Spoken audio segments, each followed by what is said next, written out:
What is going on, guys? Me and Retro here. We're gonna talk a little bit about Tom Clancy's Rainbow Six Siege Extraction. What do you have to say, Retro?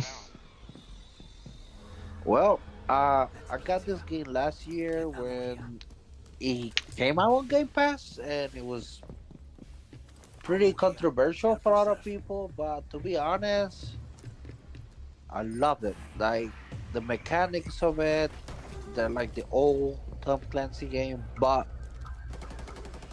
they're remodernized. They play better. It's much nicer, and I like the fact that is you're not playing against other players. Is you're playing with other players to go do something that's really hard because this game is not easy and it requires precision, effort, and unison with your team member. Yeah, I also like that fact. I played the original Rainbow Six Siege, very tactical multiplayer shooter, and it's pretty funny that they made this out of that. And it's the same characters.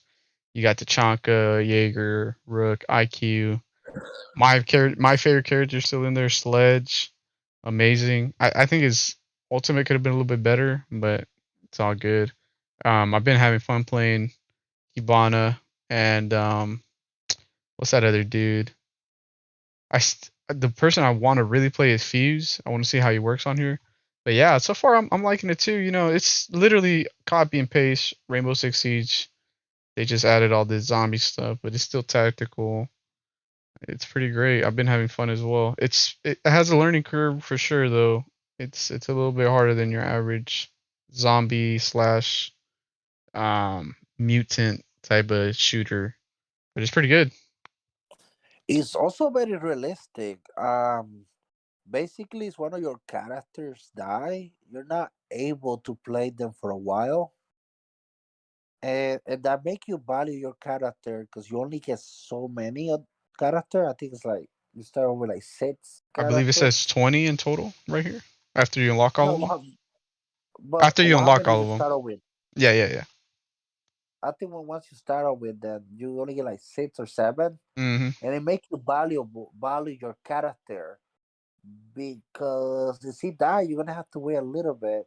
So you gotta do everything in the game with precision, and if you recognize you lose too much help, or I think it's better to quit that match, get it extracted, like get to the Basic extraction part.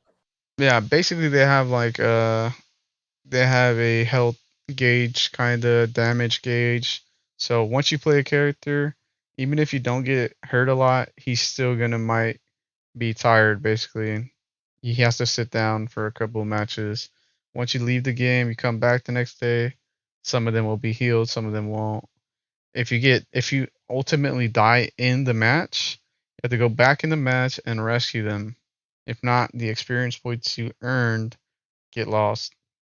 So really, like he was saying, pretty good mechanic. You get really attached. You don't want to mess up because if you lose your character, you kind of grind it for no reason. So it's a pretty they knew what they were doing when they made this game mode. And I think the other day we were playing with somebody and they said it was a game mode and then they made it into its own game. So pretty interesting concept. I think games should do this more often. Yeah, yeah. I mean, it was it was $40 when it came out. 45. I don't. It's not bad. That's worth it. I'd say that's worth it. The best thing about it is there was a day one release for Game Pass. So the people who already subscribed to Game Pass, they Oh, even better. didn't have to come out with money out of pocket. I'm playing it through Game Pass and I'm pretty satisfied. And Same, same. But yeah. Any closing thoughts I was gonna say it, there's actually a lot of people playing it because it doesn't take so long for you to to join a find. match? Yeah, yeah. I will. What would you rate this game? For me, out of What would you 10, rate it? I would have to rate it a 7. Um, just only because it has a learning curve. So if you're not used to FPSs or even playing the old Rainbow Six Siege, yeah, it's gonna be pretty brutal for you, to be honest. And even with the tutorials, like it still has a steep learning curve. Like he was saying, it's a realistic shooter. It's not like uh, let's say Fortnite. This one, like, it's pretty realistic in the aiming, crouching, moving, silence, everything. So I would recommend you trying it out. And yeah, that's 7 out of 10 for me. For me, I'll give that an 8. Guys, thank you for watching. Please subscribe and like this video. Thank you.